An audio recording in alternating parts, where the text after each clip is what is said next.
Basahon na to sa Mateo 26, 26, sitay ngadto sa taas-taas yun sa 63, no? O si Jesus kidala sa mga nagdakop kaniya ngadto kang Caiphas nga labaw sa sacerdote. Diin na nagtigom ang mga eskriba o mga ansyano. Apan si Pedro nagpaantaw, binunot kani hangtod sa awanan sa tukaran sa balay sa labaw sa sacerdote. O sa paghisulod na niya, milingkod siya uban sa mga bantay aron sa pagtanaw sa samputanan. O unya ang mga sacerdote nga punuan o ang tibuok na Sanhedrin nangitang ikabutang-butang kang Jesus aron ilang ipapatay siya. Apan walay hikaplagan bisan tuod ng nangatubang ang daghang mga bakakon nga mga saksi. Sa katatusan dahil diruha nga biduol o ingon kining tawhana nag-ingon makahimo ako sa pagguba sa templo sa Dios o sa pagtindog niini o sa niini pag-usap sulod sa ulok adlaw o bitindog ang labaw sa sacerdote o mingon niya kaniya wala ka ba'y ikatubag usa ba kining ipamatuod diining mga tawhana batok kanimo. Apan si Jesus nagpakanlom lamang o ang labas sa sacerdote mingon kaniya nagsuko ako kanimo sa pagtukan kanimo upo sa pagpanumpa tungod sa buhi nga Dios kung ikaw ba ang Kristo nga anak sa Dios. So mga po, aman na lang ito, nangaygot ng Ginoo sa walay katapusan. Salamat o Diyos sa kapanahonan ito, kung di mo alang kanamo Ginoo, aniya kami Ginoo, salamat o kanimo, tungod kay ikaw naghatag kanamo kinabuhi, kusog kupis kay kapasok sa palawas. Salamat Ginoo, bisan pa sa mga pagsulay nga miabot sa kinabuhi amahan, nagayang magkasakit, kalipay, kagoon, among ipasalamatan, kanang-tanan Ginoo, tungod kay ikaw, dunay katayuan ng mga butang na amahan. Salamat o sa Ginoo, bisan pa sa mga pulong nga mong pagkasaluhan pagkakaon ng espirituhanon nga bahay ikaw na sa paghatag ka na mong pagtulunan amahan bahay sa imong kaagi sa imong kinabuhi ug mahimong kining mahimong gabay ka na mong Ginoo ang imong kinabuhi amahan among masunod dalaygon ka o Dios sa walay katapusan panalangin sa nako Ginoo nga magasulti sa imong pulong gamitan ko Ginoo Nasayod kay Ginoo ako ikong ibalo sa pagsulti sa imong pulong dalaygon ka o Dios sa walay katapusan panalangin na matagos ka namo kinita sa pasalamatan niya lamang sa kamanong pangalan Ginoo Jesus maluwas. Amin o God. Malikot. Hallelujah. Hawaan. Kihaw. Pagkay ko sugod. Kihaw na. Taas kayo igsuon, no? Nga tutong nakuha ang istorya igsuon. Nga si Ginoong Isus nini panahon na igsuon, ginakop na yun siya, no? Ginakop na siya igsuon sa mga pari kaniadto, mga eskriba, mga punuan sa gobernador sa Israel igsuon. No, ginakop na yun ang atong Ginoong igsuon. Mao na yun di panahon nga lukuso na siya, patiyo na siya, mo rin panahon nga sakito na siya. Mo na niya ang panahon igsuon nga niabot na yun ang panahon sa Ginoo nga muula na yun sa pag-ula na yun sa siyang dugo dito ibabaw sa krus aron ang mga katawhan mga luwas mga igsuon. So ato nakita igsuon sa diha nga sa panahon nga ginakop na ang atong Ginoo, si Pedro igsuon nagpaantaw lang yun sa igsuon. Gisunod siya, hinunod sa igsuon kung iyang gitanaw yung Jesus si igsuon kung unsa ang mahitabo sa iyang agalon, sa iyang Ginoo nga iyang gialagangan, no? Nagpaantaw sa disunod sa igsuon kung diin gidakop si Kristo. O dito igsuon nakita nato nga si Kristo igsuon gipatubang na sa hukmanan igsuon. Daghan na ang niadto kang Kristo, daghan ang niatubang dito na ay mga tao igsuon nga gani sa ilang pagsaksi igsuon, sa ilang pagsulti sa mga butang nga wala nila makita, wala mabuhat ni Kristo, ang ilang himo igsuon, ilang gibutang-butangan ang Ginoo, ilang BI ang Ginoo, ilang gipasipalahan ang Ginoo natong panahon, no? So nakita nato igsuon. So niabot na yun ang dako nga pagsulay sa Ginoo igsuon. Pagsulay sa iyang tawhanon nga kinabuhi pa. So di na to makita igsuon. Nga di ay kung dunay moabot nga mga pagsulay igsuon, pwede di ay tamo silent igsuon.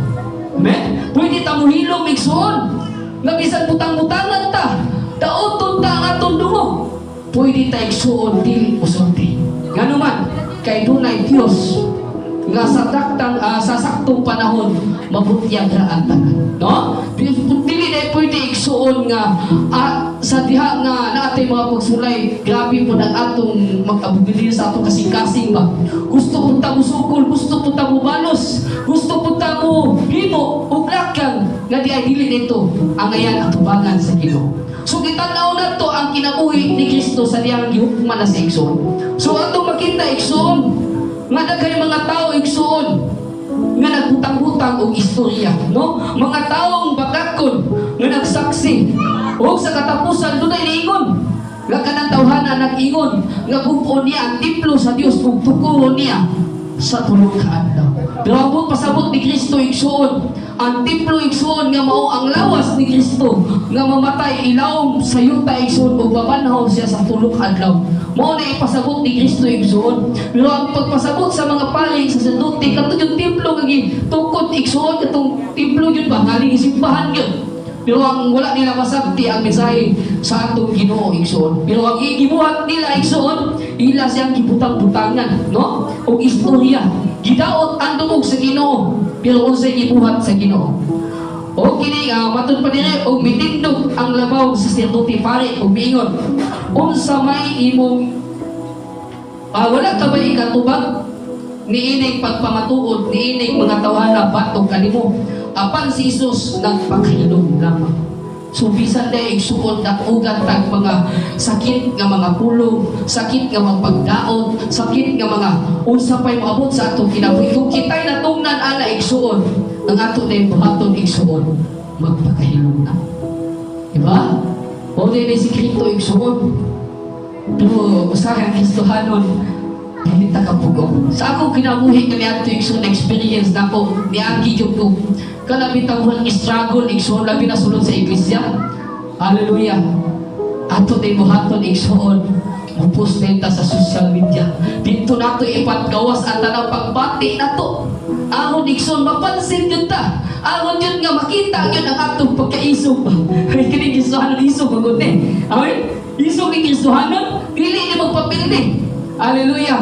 Isog magani ang kanding, mas isog yun ang karniro. Di ba? Usahay ng karniro igsoon malungag. Di ba? Malungag o gagalon. Hallelujah. Hallelujah. So ato makita igsoon nga Kristohanon isog. Pero di ay sa atong pagkaisog nga Kristohanon kabalutan mo lugar. Amen? Kabalutan mo lugar kung asa tadapit nga Ginoo ngayon ba ni nga akong buhaton. Di ba? Kay naay panahon ang tanang butang igsoon. Matud pas palang kasulatan nga paglipay kung moabot kanimo ang kalistanan. No, Ecclesiastes kuno na namin giniuda. Ecclesiastes kapitulo 13. Dapat pahinumdum man eh. Ecclesiastes kapitulo 7, 14. Sa adlaw sa imong kauswagan magmalipayon ka. Sa adlaw sa imong kasakit mamalandong ka. Oo, ibuhat sa Dios ang tupad sa usa. Ngadto sa usa. Sa katuyuan nga ang tao dili makakaplang o bisan unsang butang nga mahino sunod kaniya. Kung pasabot igsuon, kung niuswag ka sa imong kinabuhi, dili jud kaligayan igsuon daghang kag basir. Di ba? Daghang kag kontra ba? Di ba kita nila ang tao magud pagkasinahan sa iyang isig ka tao. Di ba? Usahay dunay mga tao igsuon bisan sa atong panahon pasaypan ta. Di ba? Dunay mga tao igsuon sa atong pamahon pasaypan ta. Usahay ang tao mutanaw sa gawas sa itsura sa tao. No? Mo na igsuon ang balang kasulatan panahon nga niuswag ka sa imong panginabuhi, sa imong trabaho, sa imong negosyo, magpalipayon ka. Apan sa adlaw sa kasakit, magmalando ka. O malandungi, naabot ang imong pagsulay. Ginoo, ganun naabot ni? Naabot ni katuyuan? Naabot ni purpose? Ang giingon din igsuon, no? Gibuhat sa Dios tupad ni ini. Sa katuyuan ang tao dili makakaplag bisan unsa. Sa tupad dili di mo makaplagan ang tubag sa mga tao igsuon. Kung dito ka sa tao mo doon, ang makaplagan nimo ang tubag sa maong kalipog sa imong kinabuhi. Sa imong mga kasakit igsuon ang Dios ra gyud. No? Ang Dios ra gyud makatubag nganong miabot na sa imong kinabuhi. Sama ba niyo igsuon? Siyong bagyo igsuon wala siya gandahom. Nga moabot kaniya ang dako nga pagsulay. Kay matod pa sa iban igsuon na daw sa kamatayon igsuon walay respeto o walay batasan nga naman kay dili magpahibalo. Sama po sa pagsulay igsuon walay respeto, walay batasan kay dili magpahibalo maabot sa itong kinabuhi. Lipay kay takaron. Di ba? Tuwid ko igsuon isi nagaligod dagat. Dami kay enjoy igsuon. Ligo-ligo, kamay labis, sibot-sibot ng isda. Di ba? Naadahin mga pagsulay nga may abot sa atong kinabuhi. Di ba? Dili mo bantayan. Sa atong kalipay igsuon. Wala gidili sa Ginoo, magmalipayon ka. Pero sa adlaw sa pagsulay sa imong kasakitan, mamalandong ka. Di ba? Mamalandong ta, ano man? Kay daaday mga katuyuan ang Diyos nga nung nahitabo na. No? May mga plano ang Diyos nga nung nahitabo na sa itong kinabuhi. O ta, tinawag mata sa atong kinabuhi. Tungod kay, sama sa panahon na hitabo sa atong Ginoo, doon ay katuyuan igsoon. No? Si Kristo, ilang sang nila sa krus, gibuhatan nila pagbutang-butang o istorya, pero ang gibuhat sa Ginoo, nagpakahilunod siya. Wala dyan siya gabanha. Wala dyan siya nagiglalis igsuon. Imatod pas pala ang kasulatan nga usa ka kadungganan sa tao ang dili makiaway. Sabi ako ito pasahon daw eh. Hallelujah. Sunod na itong pangutanan nila diha nga nung maruya ang pagkalagan sa usang Kristohano. No, matod pa sa balang kasulatan igsuon proverbio nga kadungganan sa usa ka Kristohanon ang dili makikaway. Namo to diri igsoon ako to nabasa. Proverbio 20 bersikulo 3. Maoy usa ka kadungganan alang sa usa ka tawo nga magpahilayo gikan sa pakig-away. Naingon sa tuig suod nga dili angay puniton, dili angay paliton ba ang mga istorya nga dili mao. Ang mga fake news, no, ang mga istorya nga wa kay ulos igsuon, no? Apan ang tagsa-tagsa kabuang magakaaway sa tupa. Ang puang igsuon makikhagit pa. Makikhagit sa iyang kaugalingon nga siya mo'y sakto. Di ba? Bisan dili. Mao na igsuon nga bisan nasayod ang Ginoo sa iyang kinabuhi igsuon balik ta kang Kristo. Moabot ra gyud ang panahon nga katong nagalutos kaniya iya gyud maslan. No? Padimaslan na gyud sa Ginoo igsuon. No, dili ta mingon nga pantay lang ka, subagon yun ka nako, paslan yun ka nako, pero ang pulong sa Ginoo igsuon, wala na itang katugon igsuon, nga lumalos, kundili atong itong yan. No? Matod pa sa Proverbio 20, versikulo 22, dili ka mag-ingon, ako magabalos sa dautan, humulang ka, ang Ginoo, siya magaluwas kanimo. Ula ka, ang Ginoo igsuon, magapanlihok sa imong kinabuhi. Magapanlihok sa imong pagpangalagan ngadto kaniya, no? Muna si Kristo igsuon wala gyud siya. Nakita nato si Kristo gibutang-butangan, gidaot, gitamay, nagpakahilom yun si Kristo. Kita pa ato igsuon manumbang ta. Sama ni Pedro, sa diha gidakop ang Ginoo unsay gibuhat, kuha siya og kutsilyo, gitikpas niya ang ulipon sa pangulong pare, naputol ang dulugan. Ingon si Kristo, iuli ang sakop kay ang tao mamatay pinaagi sa pinuti. Dili ka ba, dili usaon mo pagtuman sa kasulatan, no? Ingon si Kristo, dili ba pwede na ako tawgon ang usa ka lidyon ka mga manununda? Kay hiputol ni Pedro, iso kay Pedro. Kanto panahon na kauban ng Ginoo. Hallelujah, iso kay Kristohanon ba? Si Pedro ay pagpugong. Kita igsuon. Si Kristo gihatag gyud ni asumbanan ang pagka mapidunganon sa kaugalingon, no? Pagpaubos yun igsuon na agyon nakadunay sa Kristohano. Usay ba puno gata? Di ba? Tawo rin yung teksyon, tawo rin yung ta. Di ba? Labi na, hindi na yun na ito makayo. Matod pa sa uban ng istorya. Ginoo matubhan, kita ni mata Ginoo. Di ba? Kaya yun ang kinaya sa kuwan ba? Kristohanon. Pero yung naman nato igsoon, sumusunod ka ni Kristo. Ang sumusunod ni Kristo, magkariro ni Kristo, muawat yun na sa kinaiya sa amahan nga langit nun. Di ba? Nangato lang igsuon. Hallelujah. Manikamot. Manikamot na nga doon natay self-control, no? Kaugalingon nga pagpugong. Kaya kung tanawon na to si Kristo sa diyang ibulbugalan siya, gidaot siya, naingon na yun siya, nagpakahilom na yun siya, ipahutan na siya, wala ba na ikitubag ni ini? Ingon na yun siya, ubos sa pagpanumpa. Sunti kami, ikaw ba ang anak sa Diyos? Dito na rin itubag si Kristo na yun.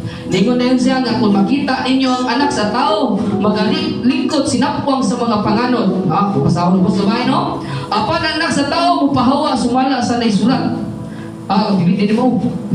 Nalagos gawin, sa 64, kaniya si Jesus bitubag na nagingon. Sumala sa gingon mo nga, mo ako. Apan sutihan ko kamo, makita laon niya ninyo ang anak sa tao, magalingkod sa tao, sa tuo, sa gahong. o mag-ani sinapwang sa mga panganog sa langit. So mao gyud ang tubag sa Ginoo. Ang iyang tubag igsuon usa ka pagpakita nga pagpaubos sa iyang kaugalingon. Wala niyang tubay ang istorya sa mga tao nga nagtutang-utang kaniya igsuon. No dili na gyud angay tubayan igsuon nga dili angayan igsuon. Kabalo ta ang Kristohanon taas og pagsabot, taas og pasensya, taas og pailog. Kay matud pas Biblia nga ang hugma muantos, mupailog, mapuanguron, matinud-anon, matinumanon. Mao na ang gipakita ni Kristo sa diha nga gidakop na gyud sa igsoon. Busa igsoon sumusunod ni Kristo matud pa sa 2 Timoteo 3 bersikulo 12 si bisan kinsa nga nagtinguha sa Dios nung pagkinabuhi diha kang Kristo pagalutoson niya. No? Ang mga apostoles igsoon ato makita dunay senaryo sa Biblia, nag-ayo lang silang mga balambian, nag-ayo sa mga masakiton, gipandakop gihapon sila sa mga tao, mga saserdote, gapon mga punuan, mga nagdakop sa Ginoo kaniadto. Kung sa gibuhat igsoon sa mga tao igsoon gidakop ang mga apostoles, gipakaulawan sila igsoon. No, mabasa na nimo sa buhat igsoon. Hallelujah. Mabasa na nimo sa buhat isang nag-ayo sila gilagro kita pagita kayo si gilagro igsoon. Inaot na ta, ginagbuhilan sa sakto, itamay na ta, gibutang-butangan na ta, kuha na ta, gilutos na ta, no? Usap pagkatong mga apostolis igsoon, doon na naging kahong mga nakita igsoon, niayo masakiton, ni banaw mga patay, niayo o mga bakul o unsa pa na igsoon, ipandakop sila, sila'y gilutos, ipakaulawan sila igsoon. Kung imong basahon ang buhat kapitulo taas manggut kayo to igsoon, ako lang sinaryo igsoon diya sa ubos gabahin sa buhat nga sa ilang pag-ayo igsoon sa mga balatian. Hallelujah. Gani ipakaulawan ang mga apostolis igsoon. Dili na ako sa ubos gabahin igsoon ana diya sa buhat nga dunay giingon igsoon o sila mipatuog sa nagtawag nila ang mga apostolos kini ilang ipanghampak o pinahan, ihampak isud gibudalan, no? Pinahan nga dili na gyud pagsulti pinasikat sa ngalan ni Jesus o ilang gibuhian sila o gikan sa atubangan sa Sanhedrin. Sila na mahawa mga malipayon nga giisip sila nga angayan ay nga pakaulawan, no? Nagwali sila, nag-ayo sila igsoon, ipakaulawan sila igsoon tungod sa iyang ngalan, tungod sa ngalan ni Kristo. Naingon ni Kristo sa Marcos 13 bersikulo 13, tungtad kamo sa tanang tao. Utob sa nangalagad na tinud-anay dias Ginoo, tungtad ka igsuon, bisan pa ang igsuon sa unod, bisan pa ang igsuon sa pagtuo sa igsuon. Igsuon sa pagtuo, bunungot nimo. Kanang igsuon sa pagtuo ba nga nabugnaw na ang pagpangalagad, nabugnaw na ang pagtuo, wa na kasabot igsuon sa iyang kinabuhi. Nga nangalagad sa igsuon, wa na siya connection sa Dios. Igsuon, mudumot sa imo, mupatay nimo. Dahil karon igsuon ang social media ron igsuon. Amahan upatay anak, ang anak upatay amahan. No? Dabi na gyud igsuon kadaotan ang kalibutan. Makita pa nimo, dunay drugs igsuon, babae, saya pa drugs, lipay kay nadakpan igsuon, lalaki nagdrugs pagita sunod, dakpan ng yapon. No? Enjoy now, iyak later. Dapat igsuon, mo na igsuon nga dili na gyud maayo ang kalibutan. No? Dili na lang kung mag-appeal o comment sa social media igsoon kay gubot kayo. No? Doon na rin mga isang leader sa simbahan igsoon, sabi na yun igsoon, di na nila butahan itong nagpirma sa impeachment, no? Sabi na yun igsoon. Muna igsoon, kita igsoon, yung Kristohanon magpakahilog ta. Kung doon ay mga pagsulay. Iyon dito igsoon, pag mauswagod ka, pag malipayod ka, muabot kanimo ang kasakit, hinumduman mo kini, kay kini dunay katuyuan ang Dios diini mga butana. So inana lang igsoon ang atong kinabuhi, pamaladungan lang ato igsoon. Isip Kristohanon nga nangalagad sa Ginoo, daghan gyud tag mga pagsulay pa nato magya. Kutob nga mahimo tang idaran matigulang igsoon, di na mawala ang mga pagsulay igsoon. Ang ato lang, dudot tas Ginoo, dudot tas pagpangalagad, mangayo ta og giyas Ginoo sa kanunay sa atong kinabuhi, aron dili ta movie. Sama sa kiniya igsuon doon ay koy nagprinti naman ko ng tala dito driver. Sir, asa rin ka kasimpa? Kung Jesus Christ. Kasi nagkana kayo review na rin sir ba? Sa kanya to sir, simpa ko at di papahulay. Ikaw simpa ka, wala na. Kubalik sa pagpangalagat si Ginoo. Pag umanag, naog na ko, ninyo na siya, iampo na lang ko brada, yes Ginoo. Muko kaila. Kasi doon ay plano ang Ginoo na totoohanan. No? Daghan ang mga Kristohanon karon igsuon wala mga lagad si Ginoo. Na backslide na nabugnaw na ang ilang pagtuos Ginoo kagsunan. Apan kita salamat tas Ginoo na taliwala sa kaluyahon kabugnawon nagpadayon tada si Ginoo. Muli kalda mong kalipay si Ginoo nga iyang mga anak nagapadayon sa pagsimba. Bisan pag nag-aginod kita sa mga kalisod igsuon, no? Hallelujah, padayon lang yun. Tutok lang sa unahan. Kaya mag-asa naman na igsuon ang kinabuhi walay katapusan kung makauban na nato ang Ginoo. Atong pangandoy igsuon ang makaabot yun ta sa gisaan sa Ginoo. Bagong langit, bagong yuta, diin magapuyo ang pagkamatarog, pagkabalaan, pagkadusnog, pagkamahinadlokon ngadto sa Ginoo. Una igsuon, salamat sa Ginoo. Igo lang mapulong sa Ginoo igsuon, hinaot nga pagpahinumdom sa matag usa kanato, nga dili kita magkaluya igsuon. Padayon lang ta, bahala gamay ta igsuon. No, mag-unsa man ang daghan kaayo igsuon ang punsisok. Pero ang kinabuhi igsuon, wala na kinabuhi pa. No, mo na nga simpiat man ta. Masayok man ta sa itong kinabuhi, apan dunay Diyos nga atong gialagaran, manuluyon, mapinupsanon, masinabuton, kita isa igsuon, dunay tayo mga kasipyatan, mga kulang sa Ginoo, ato na ito yan. No? Iyon sa mga kasulatan, pag sunigiray ka mo sa inyong masala, no? Aron mamaayo ka mo diya sa inyong pagto. Manasalamat sa Ginoo igsuon, di na nakulanganon, ang dumo kimaya kay balik sa itong buhi nga Diyos.